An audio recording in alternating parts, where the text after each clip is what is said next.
दाशा और माशा दो ऐसी जुड़वा बहनें थीं जिनका शरीर कमर से दो अलग अलग सर, दो धड़, 4 हाथ और 2 पैर थे। इनकी मां ने जब इन्हें जन्म दिया था तब डॉक्टरों ने उन्हें कहा कि उनका बच्चा जन्म लेते के साथ ही मर चुका है और उन्हें दिखाया भी नहीं गया। और उसके बाद सोवियत फिजियोलॉजिस्ट ने उन्हें अपनी कस्टडी में लेकर उन पर अध्ययन करना शुरू कर दिया। 53 साल तक की जिंदगी जीने के बाद माशा की मौत हार्ट अटैक से हो गई और डॉक्टरों को समझ नहीं आ रहा था कि वो अब आगे करे क्या। दाशा से कहा गया कि उनकी बहन गहरी नींद में सो गई है और 17 घंटे बाद दाशा की मौत उनकी बहन के मृत शरीर से निकलने वाले जहरीले खून से हो गई थी। नासा, एक अमेरिकन स्पेस एजेंसी ने किसी इंसान को स्पेस में भेजने से पहले एक चिंपैंजी को भेजा था। ये तो हम सभी जानते हैं, लेकिन थोड़ा बहुत इस चिंपैंजी हैम के बारे में भी जानते हैं। नासा के इस स्पेस ट्रेनिंग मिशन के लिए करीब 39 चिंपैंजी को चुना गया था, लेकिन उन सभी को पीछे छोड़ते हुए हैम का सिलेक्शन हुआ क्योंकि उसने सबसे पहले लीवर खींचने को सीखा था।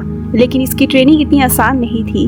अगर वो समय पर लीवर नहीं खींचता था तो उसके पैर में बिजली का झटका लगता था। साथ ही स्पेस में जाने के दौरान गुरुत्वाकर्षण उस पर बहुत होगा, तो उसे सहने के लिए भी उसे तैयार किया गया था। और 13 जनवरी 1961 को हैम ने इस ऐतिहासिक यात्रा को पूरा किया। वो जब स्पेस से वापस आया तब उसके चेहरे पर मुस्कुराहट थी, लेकिन उसके ट्रेनी ने कहा कि उसके चेहरे के हाव भाव को देखकर लग रहा था कि वो बहुत ज्यादा डरा हुआ था। वो इतना डरा हुआ था कि वो वापस उस कैप्सूल में फोटो खिंचाने भी नहीं गया। हमेशा एक जज गुनहगार को सजा सुनाते हैं, लेकिन जानिए सिसैमनिस के बारे में। 500 BC का ये जज लोगों से घूस लेता और बेगुनाह को सजा देता या फिर सच को झूठ में बदल देता था। जब ये बात राजा के कानों तक पहुंची तो उसे गिरफ्तार करने का ऑर्डर दिया गया और सजा के तौर पर उसके शरीर से चमड़ी निकालने का, वो भी जिंदा रहते हुए। सुनकर ही रोंगटे खड़े हो गए ना। सिसैमनी का एक बेटा था, ओटेंस, जिसे अपने पिता की जगह वो जज की कुर्सी मिली, लेकिन उस कुर्सी में जो चमड़ी लगा हुआ था वो उसके पिता के शरीर का चमड़ा था, जो उसे हमेशा अपनी कुर्सी का गलत उपयोग ना कराने का याद दिलाता था। ओमायरा सैंचेज गार्जोन एक 13 साल की बच्ची थी जिसकी मौत नेवाडो देल रुइज ज्वालामुखी के फटने के कारण वहां मौजूद ग्लेशियर्स और मलबा बहते हुए अल्मीरो शहर पहुंचा और इसी दलदल में ओमायरा 60 घंटे तक गर्दन तक डूबी रही थी। इस बर्फीले पानी में वो जिंदगी से लड़ती रही, लेकिन वहां पहुंची रेड क्रॉस की टीम उसे बचा नहीं सकी क्योंकि उसका पैर लकड़ी में फंसा हुआ था। आसपास दीवार थी और उसकी खुद की आंटी, जिनकी मौत इस हादसे की वजह से हो गई थी, उनका मृत शरीर उमायरा को कसकर जकड़ा हुआ था। इस बीच वो लोगों से बातें करती, उसने खाया पिया, लेकिन जब उसे लगा कि वो नहीं बच पाएगी तब उसने अपनी माँ से कहा कि उसे जाने दे, अब वो आराम करना चाहती है। इस फोटो को फ्रैंक फोर्नियर ने खींचा था। ठंड से उसके हाथ सफेद पड़ गए थे, आंखें लाल हो चुकी थी। आखिरी वक्त में आंखों के सामने अंधेरा छाने लगा। उसकी परेशानियों को देखते हुए वहां मौजूद कर्मचारियों ने ये फैसला लिया कि अभी सबसे बड़ी इंसानियत ये होगी कि उसे मौत की नींद लेने दे दिया जाए। 1986 में फोर्नियर के इस फोटो को world press photo of the year चुना गया। वहीं फोर्नियर ने कहा कि ये तस्वीर उनकी 50 साल की करियर में सबसे दर्दनाक है। ये साल 1903 की बात है, जब लॉर्ड कर्जन, उस समय भारत के वाइसरॉय, ने 2 साल की लंबी तैयारी के बाद एक आलीशान समारोह का आयोजन किया था। ये जीत और शान शौकत दिखाने का समारोह था। 1 जनवरी 1903 को देश भर से राजा महाराजा सदियों के सबसे महंगे जेवरात को पहनकर यहाँ पहुंचे थे। उसमें जम्मू कश्मीर के महाराज अपने 2 विशाल रक्षक के साथ पहुंचे थे। समारोह में इतना चमक धमक होने के बाद भी सभी का ध्यान इन विशाल व्यक्तियों की तरफ ही जा रहा था, जिसमें से एक 7 फुट 11 इंच के थे और दूसरे उनके जुड़वा भाई 7 फुट 4 इंच के थे। इस समारोह में आए जेम्स रिकल्टन, जो एक पत्रकार और फोटोग्राफर थे, उन्होंने इनके साथ तस्वीर खिंचवाया था।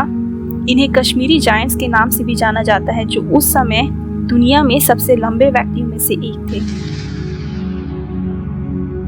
इतिहास में कई सारे सीरियल किलर रहे हैं, जिसमें थियोडोर रॉबर्ट बंडी, जो इंसान के रूप में एक हैवान था, उसने खुद कहा कि वो 1974 से 1978 तक तकरीबन 30 लड़कियों को अगवा, बलात्कार और हत्या किया था, लेकिन असली नंबर इससे कहीं ज्यादा है। एन रूल, जो कि एक जीवनी लेखक यानी बायोग्राफर है, उन्होंने कहा था कि ये एक पागल व्यक्ति था जो दूसरों के दर्द से आनंद उठाता था। अपने बंदियों पर मौत तक को कंट्रोल करने में उसे सुकून मिलता था। उसे 1975 में अरेस्ट किया गया था और पूरे अमेरिका के अलग अलग राज्यों से गुम हुई लड़कियों की मौत कतार बंदी से जुड़ने लगा था, और जिसके लिए उसे मौत की सजा सुनाई गई। 24 जनवरी 1979 को बिजली वाली कुर्सी या कहे इलेक्ट्रोक्यूशन से उसे मार दिया गया, और मारने के बाद उसके शरीर को जलाकर उसके राख को कहीं फेंक दिया गया, लेकिन कहाँ ये उजागर नहीं किया गया था। मनसा मूसा, जिसे मध्यकालीन वक्त का सबसे अमीर व्यक्ति माना जाता है, वैसे तो उन्होंने माली में राज 1280 से 1337 तक किया था और उन्हें ये सिंहासन अपने पूर्वजों से मिला था, लेकिन उसे उन्होंने अपने दिमाग से फैलाया था। उनके पास इतना धन वहाँ मौजूद, सोने के खान, कई सारे नेचुरल रिसोर्सेज, हाथी के दांत से उनका सबसे ज्यादा पैसा आता था। आज के हिसाब से उनके पास 32 लाख करोड़ रुपए था। लेकिन वो दुनिया की नजर में तब आए जब 1324 को वो मुस्लिम धर्म यात्रा हज पर गए। उनके साथ तकरीबन 60,000 लोग और थे और सभी सोने से लदे हुए। माली से मक्का के दौरान जब वो कायरो पहुंचे तो उन्होंने वहां के गरीबों से हर चीज सोने में ही खरीदा। वहां उस समय इतना सोना हो गया था कि आने वाले 12 सालों तक सोने की वहां कीमत में भारी गिरावट हो गई थी। ये एक बहुत अजीब इतिहास की घटना है जब एक पोप की लाश को कटघरे में लाकर खड़ा कर दिया गया था। आपने सही सुना। साल 896 एडी में पोप फॉर्मोसस की 7 महीने पहले मर चुके शरीर को निकालकर उस पर मुकदमा चलाया गया था। उन पर यह इल्जाम लगाया गया था कि उन्हें अपने समय में चर्च के कामों से हटा दिया गया था।